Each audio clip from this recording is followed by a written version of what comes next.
Flight. Thrilling, fast, dangerous, and sometimes deadly. There are no rules, no limits to the incredible ways we have learned to fly.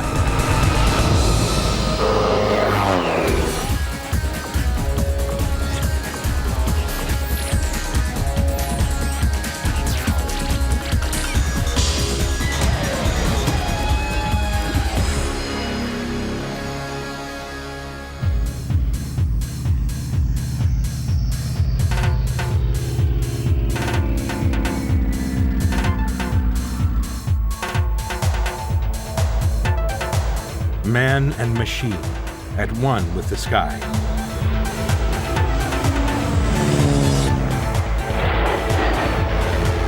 In pursuit of the dream of flight, we have seen decades of determination and inventiveness, and witnessed the birth of an amazing number of different and exotic flying machines.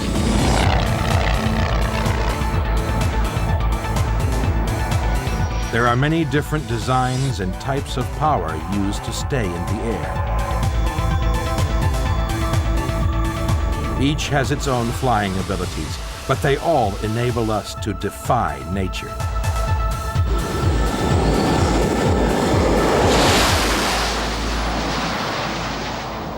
The Harrier Jump Jet is one of the most extraordinary planes ever built. It can hover in midair and doesn't need a runway. This British design is a helicopter and a high-performance jet all in one.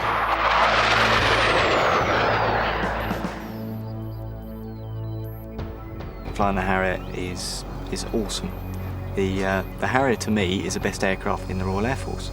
And because it does so many different things, the Harrier is one of those aircraft where you're constantly saying, well, I think I can do it a bit better.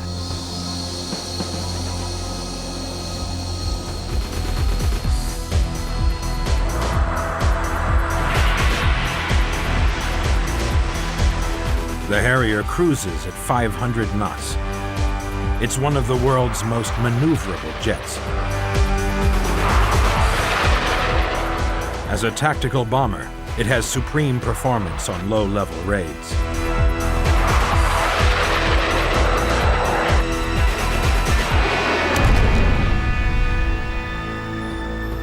The Harrier's greatest strength is that it can land anywhere.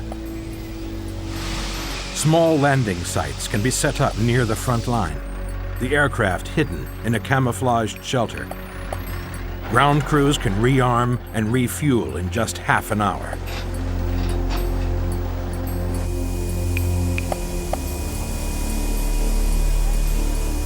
A vertical takeoff would use so much power that the Harrier could not carry a full load of bombs. Using a rolling takeoff, a fully laden Harrier needs only 600 feet of runway. Conventional military jets need up to 9,000. Harrier's built around this single, huge engine, the Pegasus, which employs a unique system of nozzles. 4 nozzles moving simultaneously. If they're pointing backwards, that's normal conventional flight. If we move the nozzles down, we can hover our aircraft by ducting some of the thrust of the engine downwards. When it's hovering, the Harrier's conventional flying surfaces don't control the plane. That's the job for smaller thrust nozzles, called puffer ducts. These are the puffer ducts. 4 puffer ducts, 1 on either wing, 1 on the nose and 1 on the tail. Duct some of the thrust from the engine to actually push up or push down, so I can now use my controls in the conventional sense, but I can now maintain a precise hover.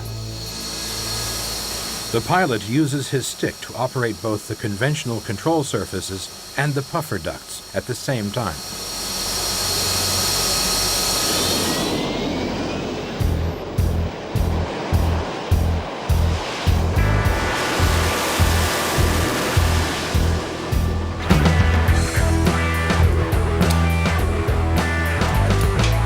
The Harrier's unique technology makes it one of the hardest planes to fly. Only the very best get the chance to fly it. We take the top guys that come through training and then it's our job to get those guys through the Harrier conversion course. Now, obviously, it's an extremely hard course, and unfortunately, not everybody can actually make the grade. In training, Harrier pilots use a special two-seater. The student sits in the front. The instructor has dual controls at the back.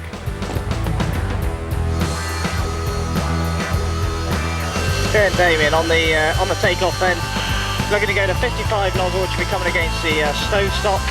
And when we get ourselves airborne, you're nozzling out, go back into conventional flight, and then we'll do the rest of the after takeoff checks. We put the gear and the flaps in the right position.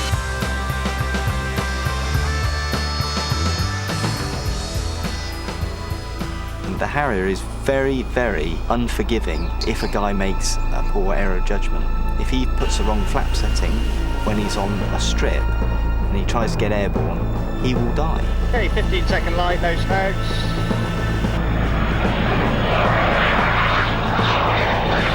So really whopper over.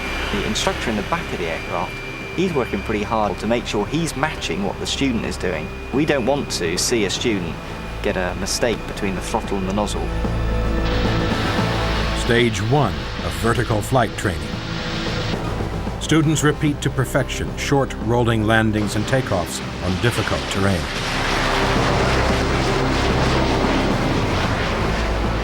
The critical point for us is 120 knots to 30 knots. And what we have to try and do is teach a student to get through this area to be able to get to the hover.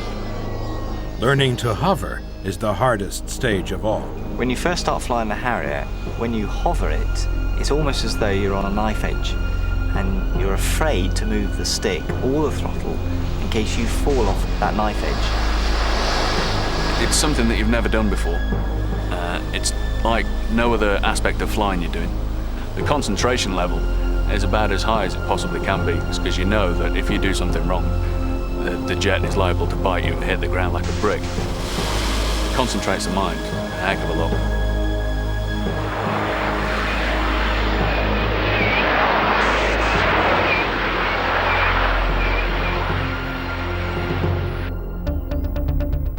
Vertical takeoff and landing aircraft were developed so that planes could take off if their runways were destroyed. During World War II, the German Luftwaffe attached disposable rockets to their planes to reduce takeoff distance.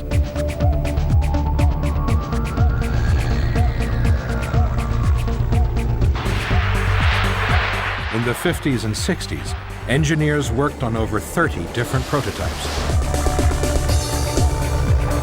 Firing planes off the back of trucks, known as zero-length launch, was a surprising success. The problem was they still needed a runway to land. The weird-looking tail-sitters were developed with both propellers and jet engines. The transition from vertical flight to normal flight was hard, and landing was nearly impossible. The pilot of this Ryan Vertijet had to literally hook his plane on a stand. In 1954, Rolls-Royce demonstrated a new concept. This prototype became known as the flying bedstead. Vertical flight came from the thrust of two jet engines directed down through adjustable nozzles. The principle was applied to the first British prototype, the short SC-1. This had 5 small jet engines, 4 for vertical flight and 1 for horizontal. But the major breakthrough came with the development of this engine. The Rolls-Royce Pegasus was the first single engine powerful enough to lift a full-size military plane vertically. Today, the Harrier is the ideal warplane for the U.S. Marines. On their amphibious assault ships, 4 Harriers and 30 choppers use a flight deck less than a quarter the size of an aircraft carrier's. We have no arresting gear or catapult gear, and we just rely on the Harrier's ability to rotate the nozzles on a short takeoff for launch and a vertical landing for recovery.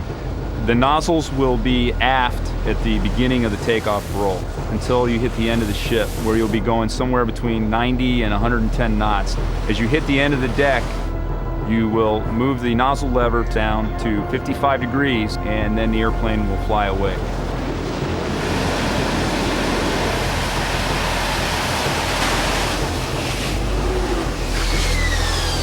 Using vertical landings, Harriers can operate in far worse conditions than conventional jets.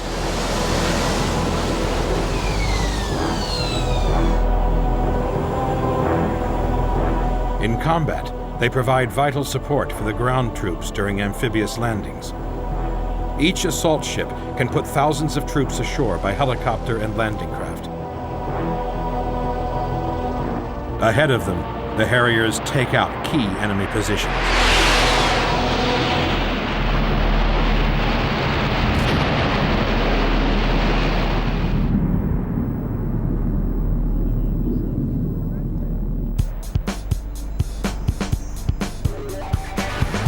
These are the Thunderbirds. They fly F-16s for the U.S. Air Force. Warrior planes in peacetime pursuits. Extreme machines flown by some of the best aviators in the business. Modern fighter jets fly at twice the speed of sound and corner at 9 Gs, the absolute limit that the human body can withstand. The Thunderbirds perform their breathtaking maneuvers with their wingtips just 18 inches apart.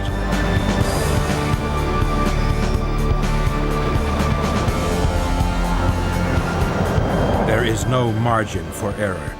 The slightest mistake is fatal.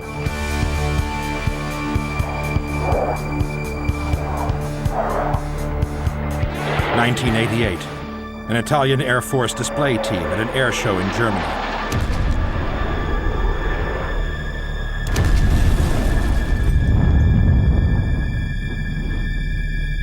Three jets collide.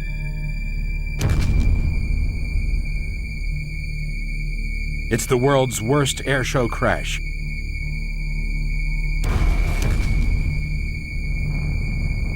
Death toll, 70 people. Fighter pilots are trained to fly themselves and their machines to the limit. In combat, lives are at risk, on the ground and in the air. The dogfight is the ultimate flying challenge.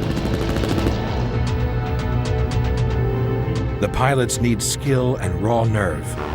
In real life, only one will survive.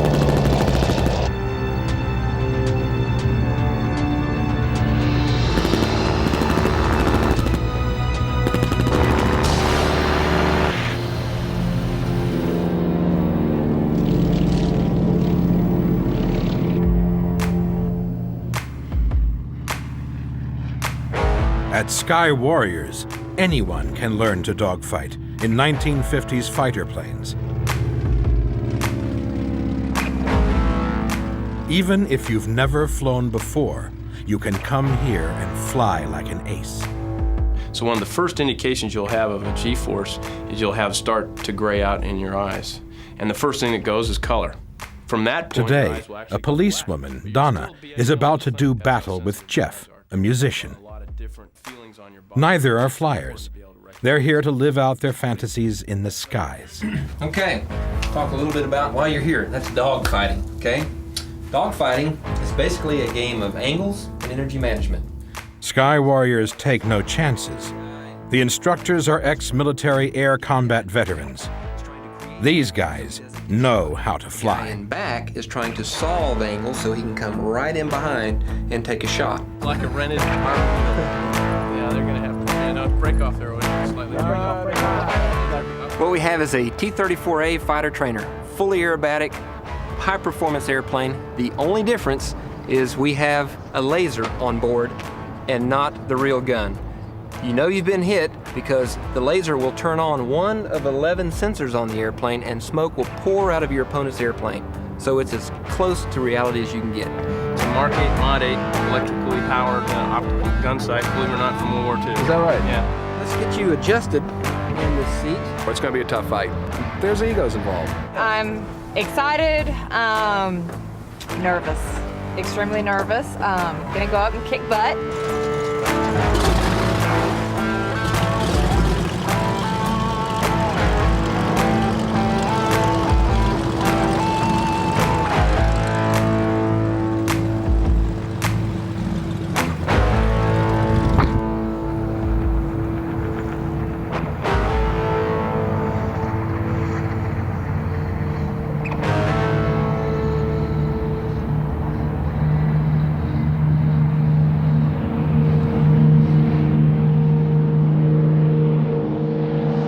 Once clear of the airfield, the instructors hand over the controls. What I'm doing is just holding basically 100. It's time to fly or die. You ready to do some flying? Okay. Okay, you got the airplane. You're flying. In the next hour, Donna will graduate from novice pilot to flying ace, executing 4G turns and aerobatic maneuvers. Over like this. See that? Look at that. Donna and Jeff are encouraged to explore the limits of the aircraft. We can see trouble coming in the airplane well before the customer can. And usually when we see them starting to get into trouble, i.e. running into the other airplane or diving too close to the ground, we can intercept that long before it happens. And usually we tell them by voice, and if that doesn't work, then we call it inputs from God. The stick magically moves in the right direction and we make it happen. Roger, here we go. Here, you can fly the airplane in its max performance envelope. You can fly it at what we call corner velocity. That is the quickest, tightest turn that allows the airplane to fly at its maximum G right before it stalls. There it is. Come on, baby. He's right there. Oh, look at there. Training over, the fight begins. A dog fight is it's like two dogs chasing each other in a circle. You get two guys trying to get on each other's tail. It's not about straight forward level speed. Bottom line for dog fighting is you want the quickest, tightest turn. Okay, there he is. Top of the canopy. We both made good. Now we're just in that honey onion type situation. If you can get him, pull the nose up. That's it. Whether they're a pilot or non-pilot, here really doesn't make any difference. It's the person that can stay focused and not let their fears overwhelm them.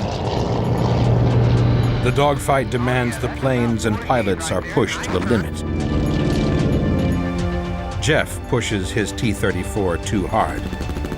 Donna moves in for the kill.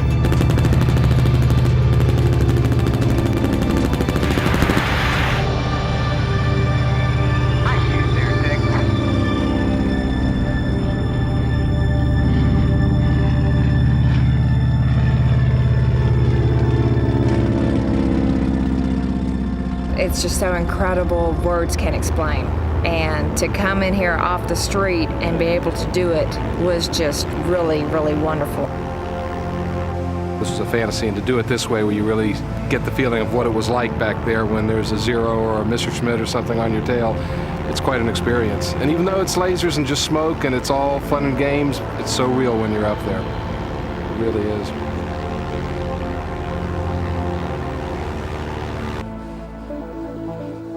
You don't always need a fighter plane to pull extreme maneuvers in the sky. This is the Cree-Cree, the world's smallest twin-engine plane. The Cree-Cree was designed by one of France's top designers, engineers, and as I understand, he designed this in his spare time as a home-built or a kit-built aircraft. And when you add pilot and fuel, it only totals 375 pounds.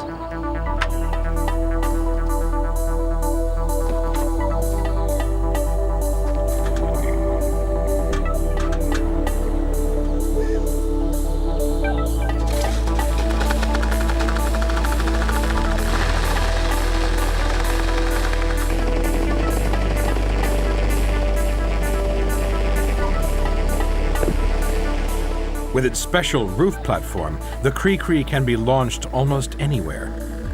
On the runway, or even on the highway, all it needs is a speed of 70 miles per hour for takeoff.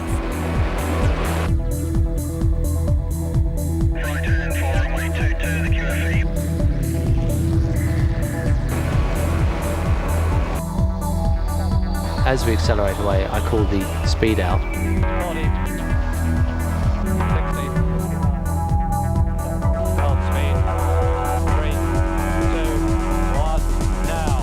I just give a gentle squeeze behind the stick, which allows the nose to raise up and the aircraft then climbs away from the roof. The aircraft cruises at 130 miles per hour. Its top speed is 163 miles per hour. It's capable of doing all aerobatic maneuvers. The aircraft was developed mainly for the sports market. The private flyer could buy the plans or buy a kit, build it in his garage at home, and go out and fly what's quite a sporty aircraft. It's very cheap to run.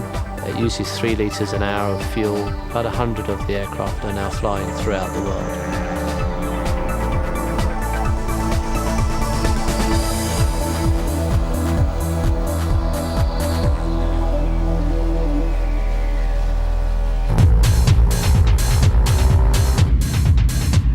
This is the age of the home-built plane. Constructed from plans and kits in countless garages and yards, home-builts now outsell manufactured aircraft by 10 to 1. They can often outperform their factory-made counterparts.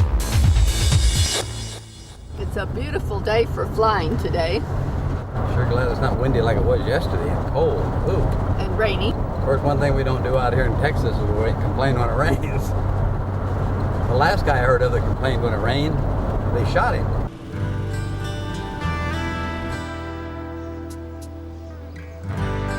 I have built 11 airplanes, all original design, and then I sold drawings on one of the airplanes, and approximately 75 of them flying. And I've always tried to build, light, small, compact, economical airplanes that the average person could afford to fly and build. Home builds have much better performance. You have over 600 kits or plans to choose from, and those start at under $10,000. There's some that are running records of over 400 miles an hour, and you can't get anything like that in a manufactured airplane.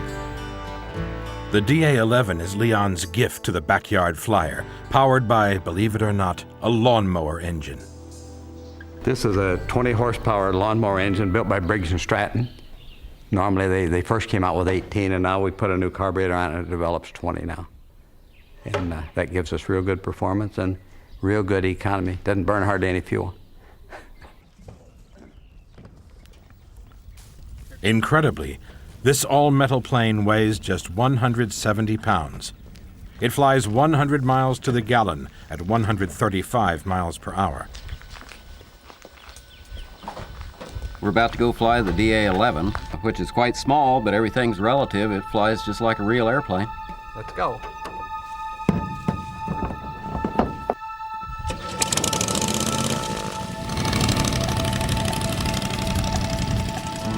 The DA-11 gets airborne at 60 miles per hour on just 500 feet of runway.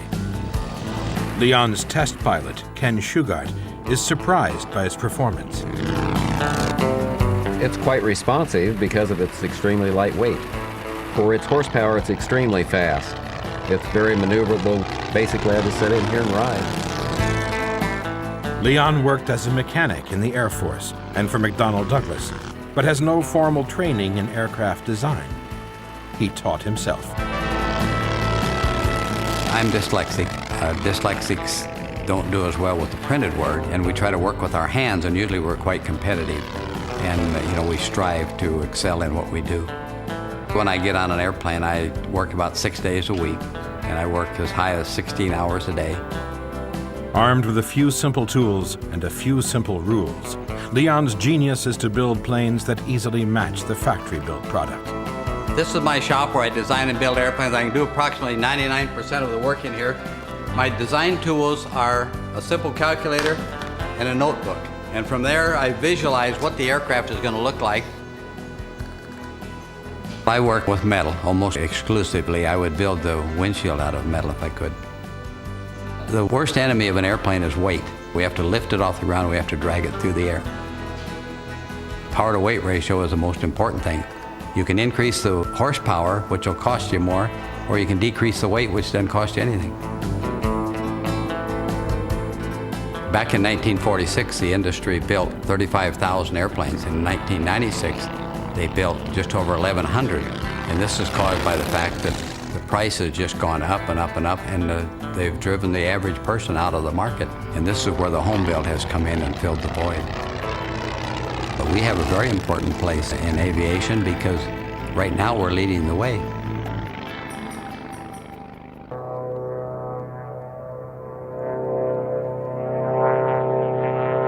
This is the world's most successful home built.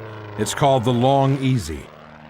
Over 2,000 people have built their own easy planes.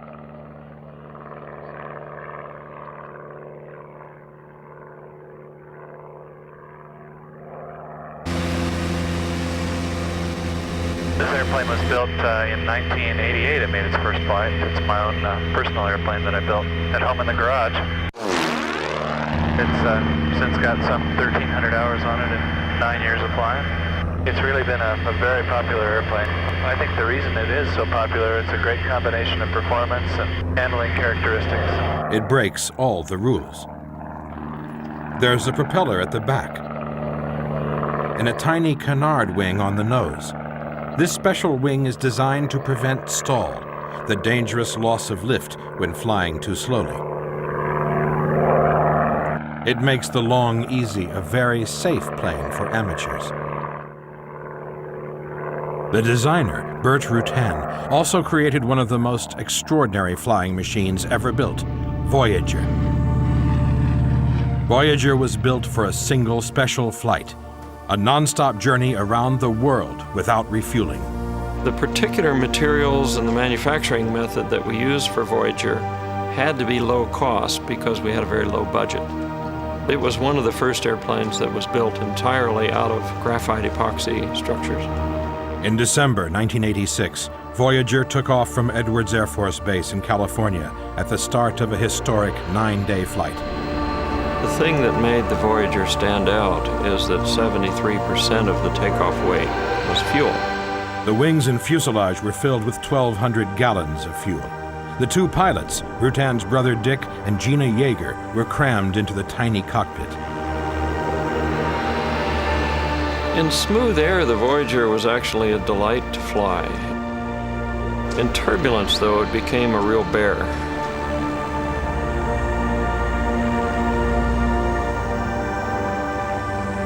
When it touched down at Edwards 226 hours later, Voyager had flown 27,000 miles non-stop. There were barely 20 gallons of fuel left in its tanks. Its success made Bert Rutan the world's most famous independent aircraft designer.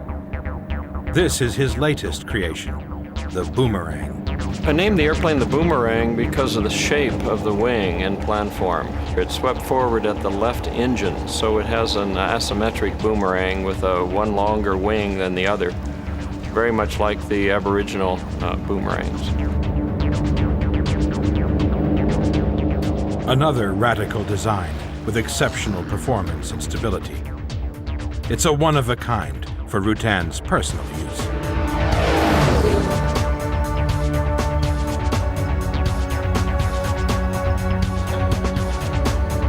The Boomerang is the very latest in a long line of prototypes built by a man dedicated to testing the limits of aviation design.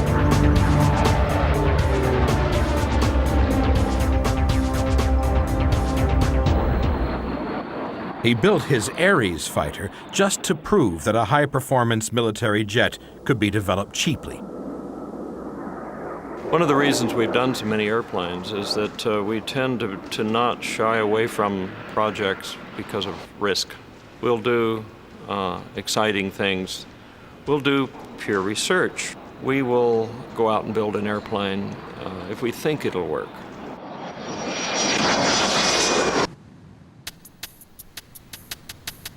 Many of the world's most extraordinary planes were built just to see if they would work.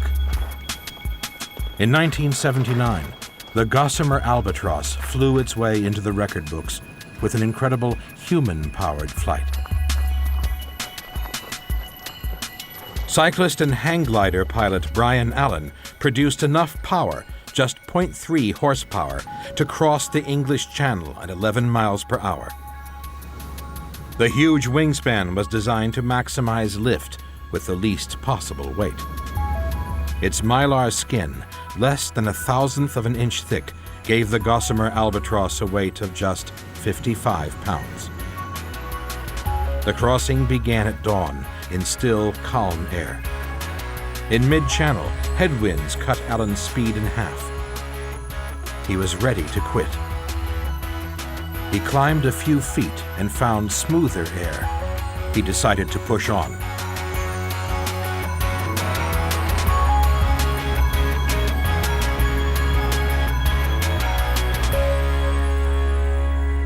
After 2 hours and 49 minutes, he finally completed the 22-mile flight, gently touching down on a French beach. 2 decades later, design concepts from the Gossamer Albatross inspired another experimental aircraft, NASA's Pathfinder. Unmanned and solar-powered, it flies at altitudes over 70,000 feet. Solar cells covering the entire wing power the propellers. Storage cells allow the Pathfinder to fly through the night. In theory, this machine could fly forever.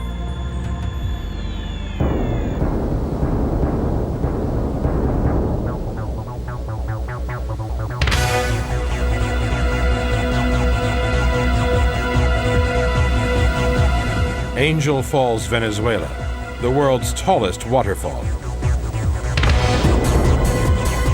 It's a 5-day climb to the top, a heart-stopping 120 miles per hour, 13-second plummet to the bottom.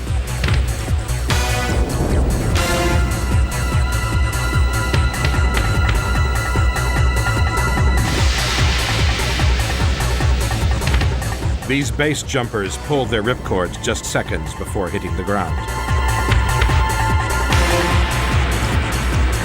They risked death to live out their greatest fantasy, to fly like a bird. Except these birds don't have wings.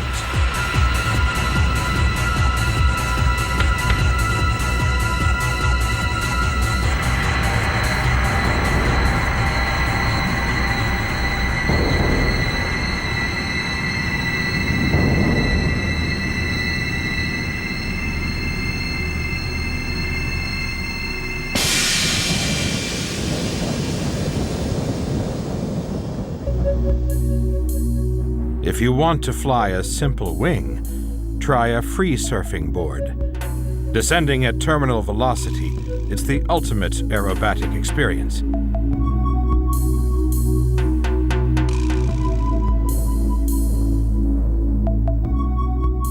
But if you really do want to fly like a bird, then you have to go for something a little more sophisticated.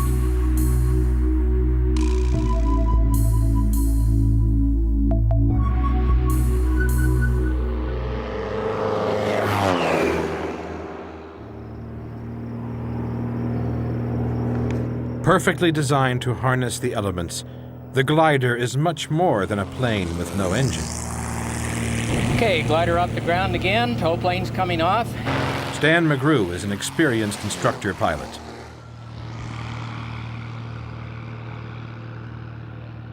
Okay, I think we're high enough, so we're gonna release. The glider's engine is the air itself. It uses natural currents to stay airborne. Ridge soaring uses the wind as it hits a mountainside and is deflected up. We're going over the ridge with the hopes that we have enough wind blowing up that ridge that'll give me some useful lift. If the air rises fast enough, the glider will soar. It's down to the pilot's skill to find areas of good lift. The glider's long, narrow wings maximize lift and minimize drag. Even in still air, top gliders only drop 1 foot for every 50 they fly forward. A skilled pilot can travel hundreds of miles in a day. Okay, here we're going to nose down and get a little airspeed and do a loop right up and over the top.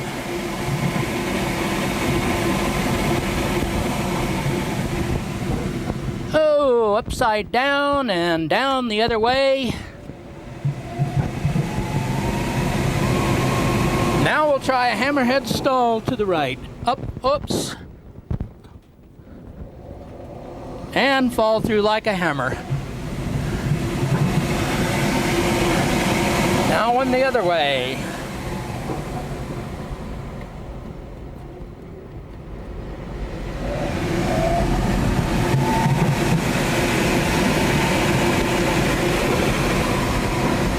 And up we go. And upside down and over the top.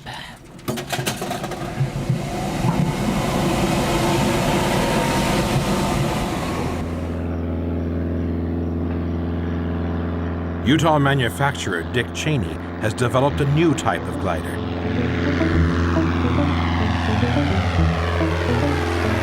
The Superfloater combines the performance of a glider with the open flying thrills of a hang glider.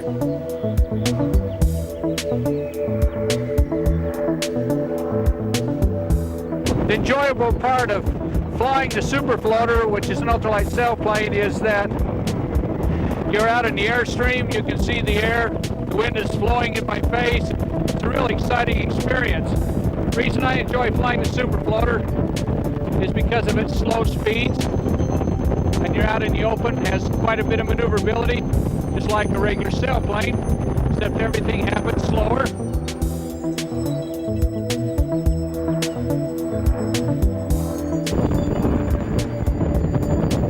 I've released. Trying to find some of that lift that we were just in. Just kind of circle around here for a few minutes. Generally fly around 27 miles an hour. A little bit of a steep turn here. The Superfloater is ideal for thermal soaring. The pilot gets lift by flying tight circles within columns of rising hot air. I can see a hawk down there underneath me. It seems to be looking for some lift. Maybe I can follow him. Well, I've lost the hawk. I can't see him anymore. They're smarter than I am anyway. Next to hang gliding, it's the most exposed flying available today. This glider will appeal to older hang glider pilots who have bad backs and wore out knees. I'm very comfortable.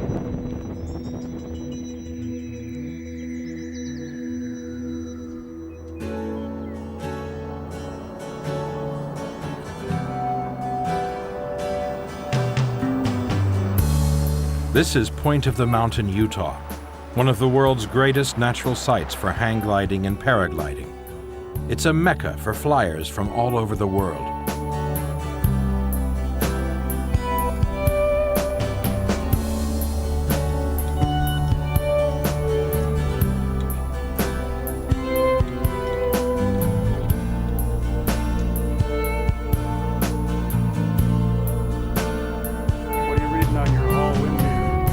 Let's see. Yeah, it's a little steadier at 12:13 now. Light winds are perfect for paragliding. The paraglider is a flexible, inflatable wing.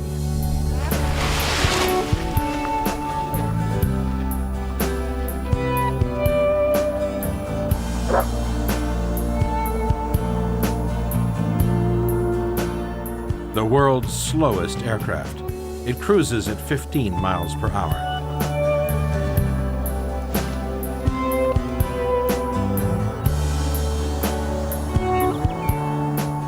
Flight is controlled by deforming the wing. Pilots make turns by pulling on lines attached to each side of the paraglider.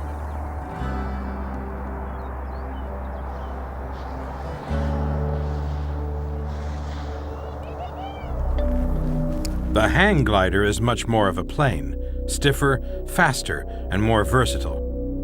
A hang glider is fundamentally an airplane wing with all the rest of the airplane removed and just a triangular control frame that allows us to hang from the center of the wing and control the glider by shifting our weight instead of ailerons like an airplane.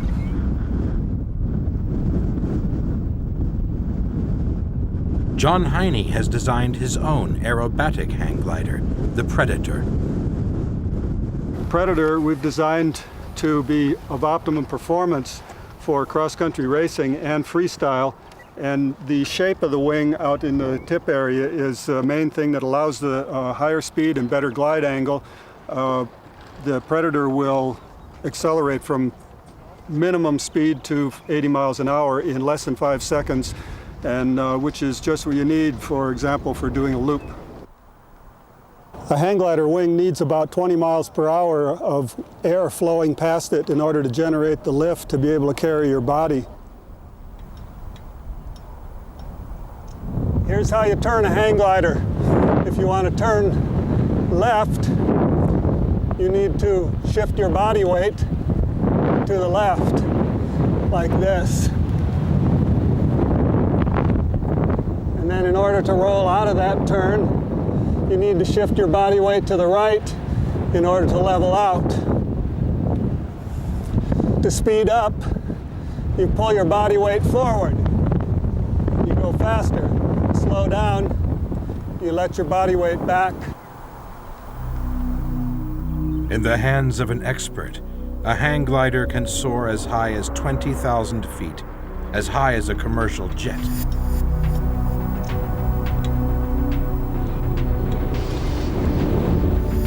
Okay, we have found ourselves a thermal, so that's why we're making these turns.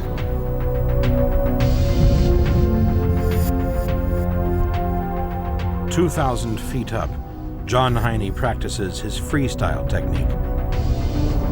I'm a hang gliding freestyler. It's something that very few pilots pursue it to the advanced levels, and partly because it's not really that safe of a thing to do with a hang glider. In aerobatics, John pushes his hang glider to up to 4 G's acceleration.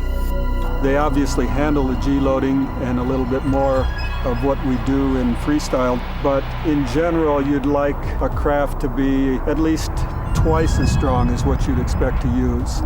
We fly them 80 and 90 to do loops. That's, of course, well above the recommended maximum speed for the hang gliders, so you have to be careful because you can overstress the glider quite easily. To perform loops, John pulls cords to tighten his Predator's wing structure. Well, in order to do a loop, you pull the VG on to tighten the wing up and make it as stiff as possible so it goes the fastest. You haul the bar in as fast as you can and get your body as far forward of the control bar as possible, and that gets your nose in a steep dive. You have to judge the speed you're going by the sound of the wind. At the point where you have the speed, you start to ease the bar out. Momentum carries John through the top of the loop.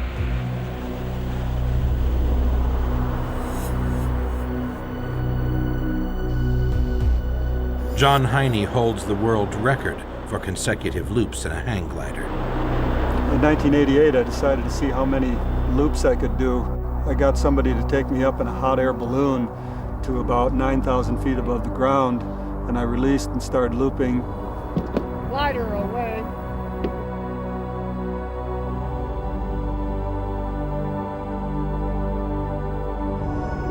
When I was about 400 feet off the ground, I had done 52 consecutive loops.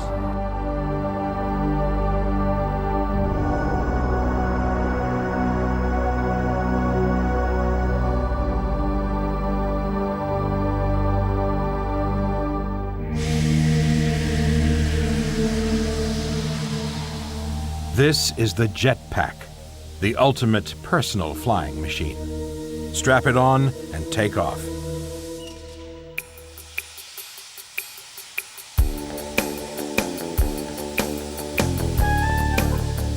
Developed by Bell in the 50s, the original jetpack was made for the military, for soldiers to cross minefields, rivers, and other obstacles.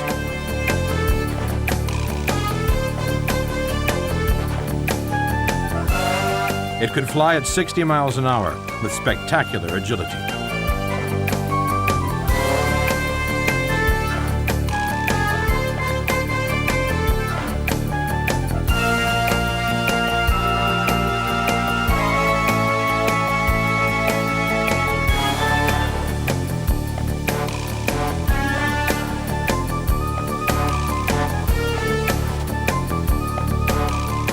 But with a flight time of only 20 seconds, this was an idea that did not really take off. Today, it has evolved into the rocket belt, star of stage and screen. When I roll on this throttle, there's an enormous amount of power that takes place behind me. The way we get to this is the two outer tanks hold our rocket fuel, hydrogen peroxide. It's pushed through this fuel line into this motor where an enormous reaction takes place. It's turning the fuel into superheated steam, which generates about 300 pounds of thrust, equivalent to the horsepower of a Formula One race car. The rocket belt is controlled by these two control arms right here. In my right hand, I have the throttle. When I roll onto it, I lift off the ground. To go forward, I drop my hands down. That takes the thrust tubes and tips them away from me in the back. That pushes me forward. To stop, just the opposite. I pull up, thrust tubes point out in front of me, and that stops me.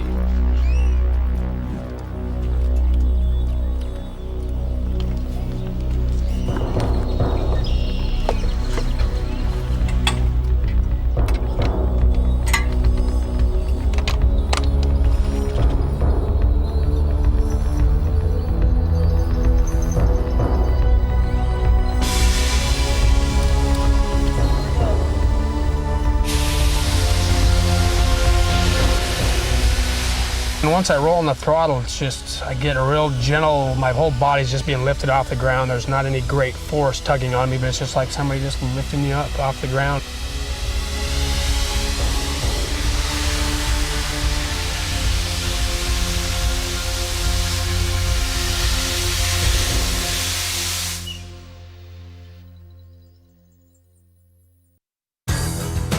A slightly more practical but equally improbable invention was the aero car, seriously considered in the 50s as the flying version of the family car. What makes I think these aero cars so special is that they're not an experiment. They're actually a certified airplane, certified just like a Cessna or a Piper. Only 4 were built, and this one was lovingly restored to its full glory by owner Ed Sweeney. We go about 200 miles, whether we drive it at 45 miles an hour or we fly it at 90 miles an hour. It goes the same distance with some reserve fuel left in the tank, of course, for landing. Built from aluminum and composites, the Aerocar was a revolutionary piece of engineering in its time. After Sandra and I bought this Aerocar, took it apart and restored it, ours has become the only one of these 4 Aerocars that is still flying. The controls on the Aerocar work like this. When you pull it towards you, this gives it up, so that brings the nose of the airplane up. And then, of course, this is a right turn, both driving and flying. There's a left turn. My feet control the rudder. And for driving, this little red flag comes down and locks the control column so that it stops in a neutral position.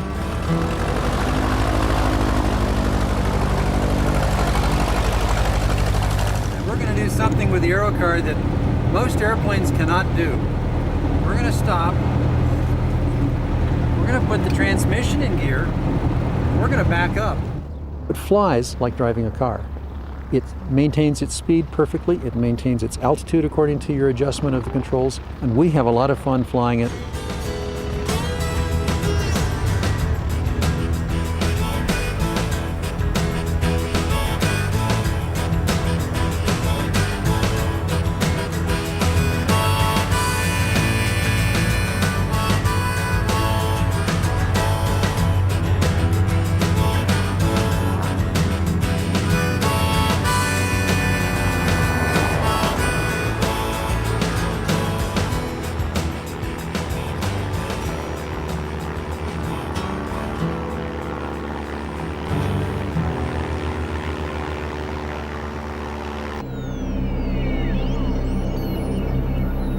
The dream of a flying car lives on.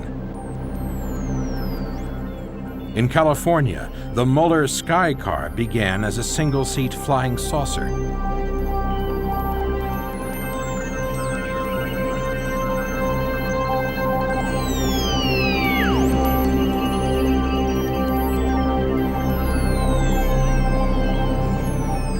The designers hope it will evolve into a more sophisticated machine. This concept model for the first working Skycar has 5 engines. All will be capable of both horizontal and vertical thrust.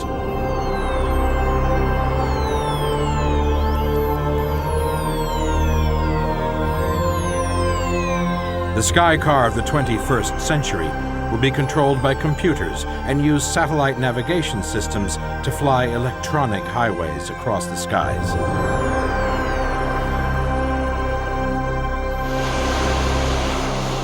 Today, the original vertical flyer, the Harrier, remains at the forefront of aviation technology. This 30-year-old design has yet to be beaten. But the new millennium is sure to bring many more extraordinary designs. The military needs to keep superiority over the enemy. Civilian designers will find new ways of transporting people. Whether in war or peace, they will continue mankind's quest to conquer the skies.